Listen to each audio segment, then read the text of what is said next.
Sejumlah rumah di kawasan permukiman padat penduduk Petojo Enclek, Gambir, Jakarta Pusat terbakar. Api diduga berasal dari hubungan arus pendek listrik.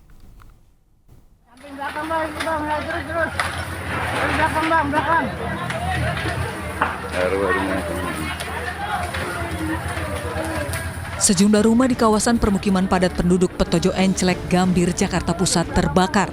Banyaknya barang yang mudah terbakar ditambah kencangnya hembusan angin dan teriknya matahari membuat amukan si jago merah kian menjadi.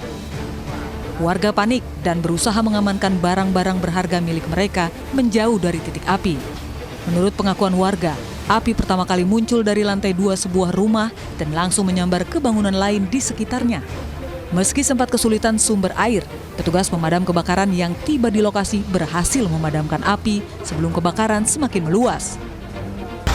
Untuk proses pemadaman tidak lebih dari 1 jam ya, setengah jam sudah bisa dikuasai, setengah jam berikutnya adalah pendinginan, gitu ya. Ada kesulitan nggak pada pemadaman?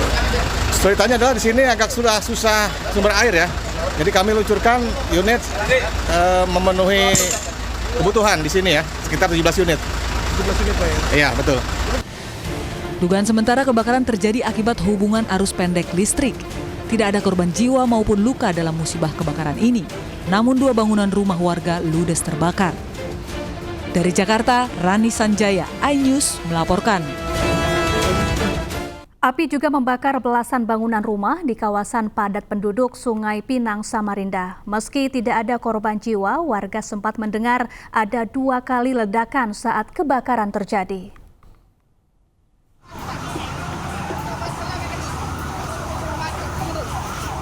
Api dengan cepat membakar bangunan rumah di Jalan Lambung Mangkurat, Kecamatan Sungai Pinang, Samarinda, Kalimantan Timur pada Sabtu siang. Kencangnya angin membuat api dengan cepat membesar dan merambat ke bangunan lainnya. Bahkan sempat terdengar 2 kali suara ledakan. Saat proses pemadaman, petugas pemadam kebakaran harus mendobrak pintu rumah warga guna memadamkan api. 1,5 jam kemudian, api berhasil dipadamkan. Tercatat ada 16 bangunan yang hangus terbakar dalam peristiwa ini. Informasi dari RT sekitar 16 bangunan yang terdampak 2. Dugaan sementara seperti apa? Dugaan sementara belum kita bisa pastikan. Nanti. Meski tidak ada korban, kebakaran yang diduga akibat korsleting listrik ini masih dalam penyelidikan pihak kepolisian. Dari Samarinda, Kalimantan Timur, Ardi Wirya, iNews melaporkan. Sementara itu, pemirsa, hujan es disertai angin kencang menerjang 2 desa di Paureno, Bojonegoro, Jawa Timur. Akibatnya 5 rumah warga rusak.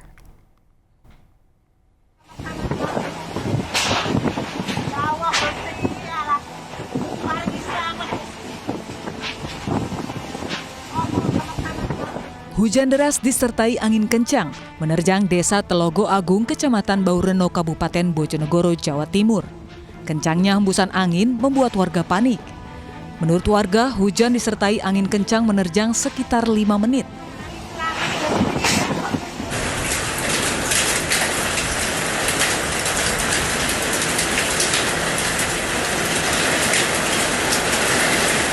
Bahkan di desa Selorajo, Kecamatan Paureno, hujan disertai dengan butiran es dengan ukuran sebesar batu kerikil. Suara berisik juga terdengar saat butiran es jatuh di atas genting rumah warga yang terbuat dari seng. Akibat hujan deras disertai angin kencang ini, sedikitnya terdapat 5 rumah warga di desa Telogo Agung mengalami kerusakan. Seperti atap rumah yang rusak tersabuk kencangnya hembusan angin. Dari Bojonegoro, Jawa Timur, Dedi Mahdi, iNews melaporkan. Dan pemirsa, untuk mengetahui informasi selengkapnya, kami telah terhubung dengan rekan Nata Arman di kawasan Akademi Militer Magelang, Jawa Tengah. Selamat malam, Nata. Apakah kegiatan malam keakraban sudah berlangsung di sana? Baik, selamat malam Syafa dan juga pemirsa terkait dengan kegiatan pada malam hari ini di Akademi Militer Magelang, Jawa Tengah terkait dengan malam keakraban sendiri sesuai dengan agenda dimulai pada pukul 7 malam. Kemudian juga namun sangat disayangkan agenda dilaksanakan secara tertutup sehingga awak media tidak diizinkan untuk masuk terkait dengan meliput agenda tersebut. Kemudian untuk agenda pada hari ini juga tentunya pada pagi hari dibanding sama dengan kemarin tanggal 25 yang mana pada pukul 4 subuh dibangunkan, kemudian pukul 5 olahraga, kemudian latihan PBB dan juga pemberian materi. Kemudian untuk pemberian materi sendiri ini dilaksanakan pada pukul 8.30 waktu Indonesia Barat dengan pemberian materi hilirisasi dari Bahlil Lahadalia, kemudian juga Erick Thohir, dan juga pada pukul 11 pemberian materi terkait dengan food estate dari Kementan makan bergizi. Kemudian dilaksanakan juga pemberian materi terkait dengan strategi review oleh Profesor Otto. Kemudian dapat kami sampaikan untuk makan siang tadi juga dipimpin oleh Wakil Presiden Gibran Rakabuming Raka dengan menggunakan makan nasi kotak bersama dengan para Menteri Kabinet Merah Putih di tenda dengan menyantap hidangan lokal. Kemudian pada pukul 2 siang, Prabowo Subianto bersama dengan Mayor Teddy ini melaksanakan kegiatan peninjauan secara langsung ke wilayah pelayanan makan bergizi yang memproduksi sebanyak 3.000 porsi. Tentunya nantinya akan dibagikan kepada masyarakat yang membutuhkan seperti ibu hamil, kemudian juga ibu menyusui, anak balita hingga anak sekolah. Sementara saya kembali kepada Anda di studio, Syafa. Baik, terima kasih Nata Arman langsung dari kawasan Akmil, Magelang, Jawa Tengah, dan selamat bertugas kembali. Hari kedua pembekalan, Menteri Dalam Negeri Tito Karnavian mendapat kejutan. Mendagri Tito Karnavian dapat guyuran air ulang tahun.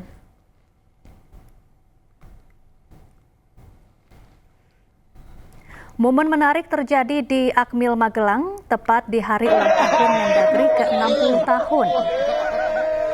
Di mana Tito Karnavian diguyur air oleh sejumlah menteri usai senam pagi.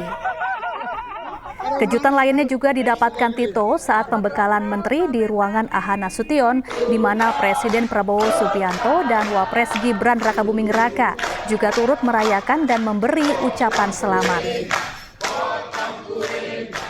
Seisi ruangan juga turut menyanyikan lagu selamat ulang tahun untuk Mendagri Tito Karnavian.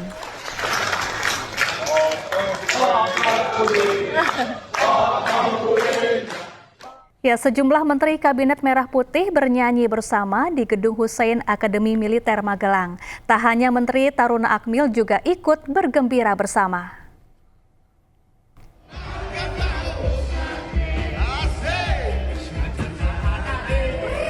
Sejumlah menteri membagikan momen kebersamaan dan keakraban usai acara makan malam formal retret Kabinet Merah Putih di Akmil, Magelang. Mereka merapat ke panggung hiburan dan menyanyikan lagu Koyo Jogja Istimewa. Sejumlah di antaranya juga asik berjoget memeriahkan suasana.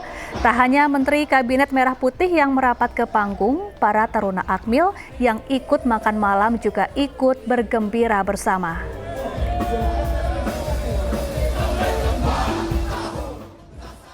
Pemirsa, di acara makan malam, Presiden Prabowo Subianto menjelaskan alasan memilih Lembah Tidar menjadi lokasi pembekalan anggota Kabinet Merah Putih.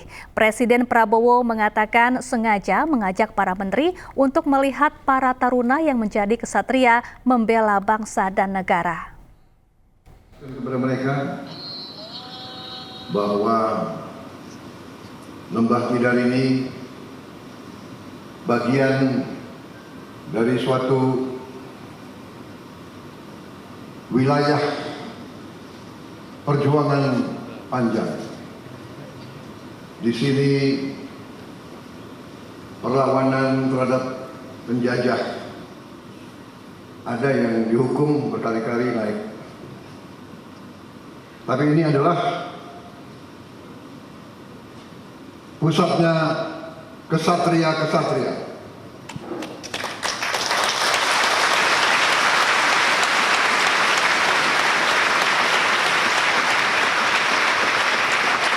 Para kesatria adalah mereka yang dari sejak remaja memilih hidup melihat disiplinmu,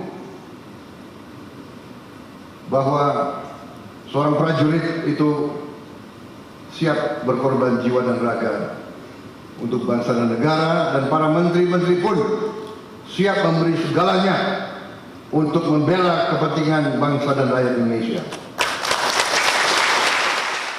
Sebelumnya, Presiden Prabowo menegaskan tidak ada yang kebal dalam pemerintahan yang ia pimpin. Prabowo meminta para menteri berani untuk mencopot bawahannya yang tidak menunjukkan kinerja baik.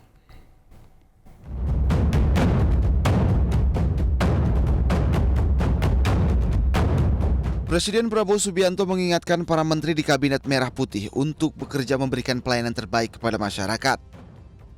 Prabowo pun meminta agar para menteri tidak ragu mencopot bawahannya yang tidak menunjukkan kinerja yang baik.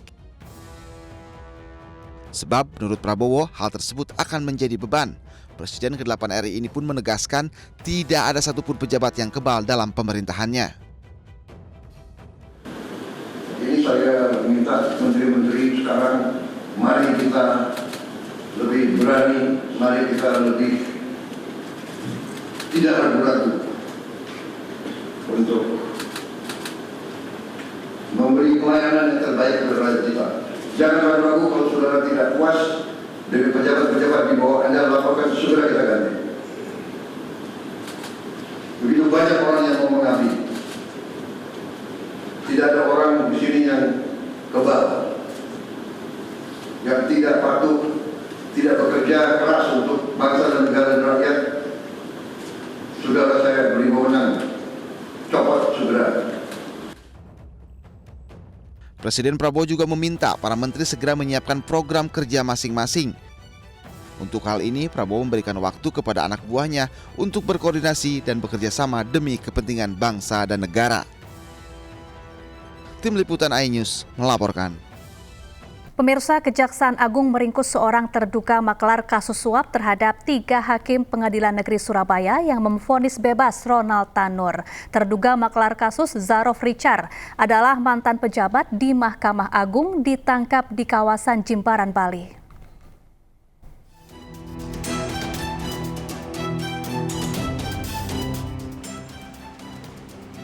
Kejaksaan menangkap seorang mantan pejabat di Mahkamah Agung berinisial ZR yang diduga terlibat kasus suap 3 hakim Pengadilan Negeri Surabaya yang memvonis bebas Ronald Tanur.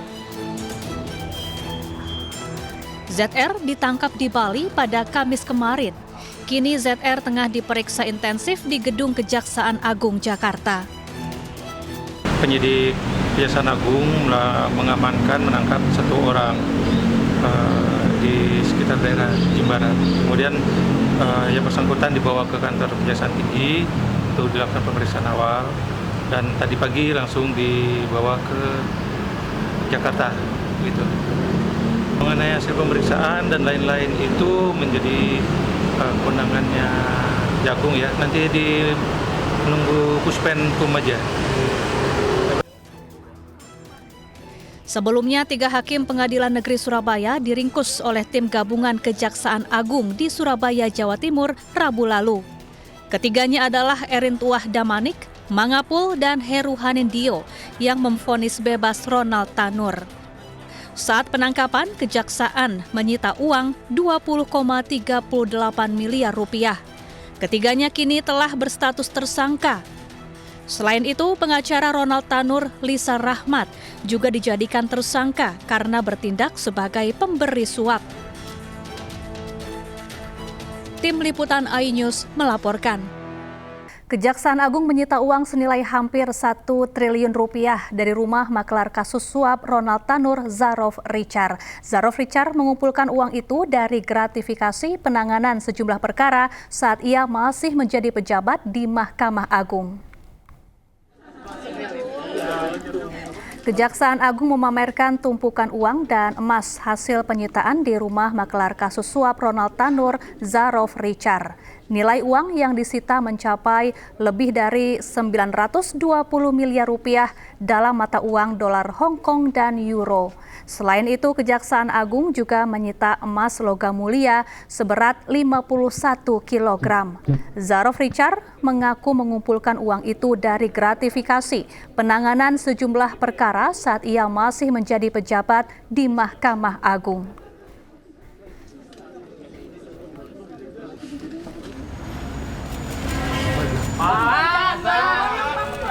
Zarof Richard kini ditahan oleh Kejaksaan Agung. Zarof Richard merupakan mantan pejabat di Mahkamah Agung dan pensiun pada 2022. Ia pernah menduduki sejumlah jabatan strategis di MA. Dalam LHKPN, harta kekayaan Zarof tercatat lebih dari 51 miliar rupiah. Selain itu, Zarof Richard merupakan produser film Sang Pengadil yang tayang di bioskop Oktober 2024. Film ini berkisah tentang kehidupan seorang hakim. Pak, rambutnya rontok ya, Pak? Itu uang tersebut disampaikan ZR, disimpan ZR di dalam brankas yang berada pada ruang kerja dalam rumah ZR.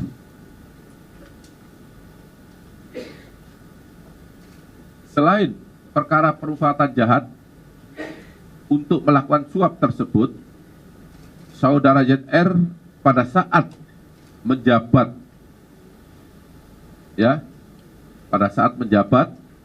sebagai Kapus Diklat tadi saya katakan, menerima gratifikasi pengurusan perkara-perkara di Mahkamah Agung.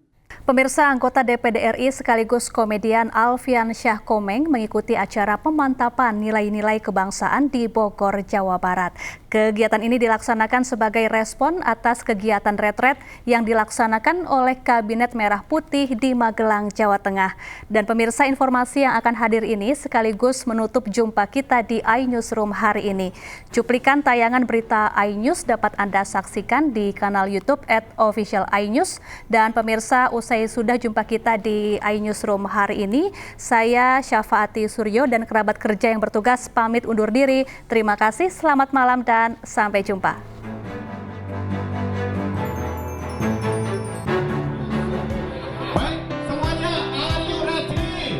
DPD RI mengikuti kegiatan outbound pemantapan nilai-nilai kebangsaan di Bogor, Jawa Barat pada Sabtu pagi. Kegiatan yang diikuti lebih dari 100 senator DPD RI ini digelar guna memberikan bekal nilai kebangsaan dan meningkatkan kerjasama antar anggota. Anggota DPD RI yang juga komedian Alfian Syah Komeng menilai kegiatan ini adalah kegiatan yang baik bagi para anggota DPD. Kita menempati sesuatu kelembagaan kan, memang benar-benar harus mencintai negara ini, menjaga persatuan. NRG harga mati, udah nggak diskon lagi, udah harga mati. Jadi kita harus betul-betul menjaga. Tawa mulu nih. Iya, kita supaya disiplin. Kalau udah disiplin, mudah-mudahan kita nggak bisa diselipin. Kayak gitu. Itu aja sih. Ya diselipin itu Jakarta Barat. Selipi itu mah. Oh, selipi. Kegiatan outbound ini sendiri dilaksanakan sebagai respon atas kegiatan retreat yang dilaksanakan oleh Kabinet Merah Putih di Magelang. Dari Bogor, Jawa Barat, Amri Narida, Jimmy Jasin, iNews melaporkan.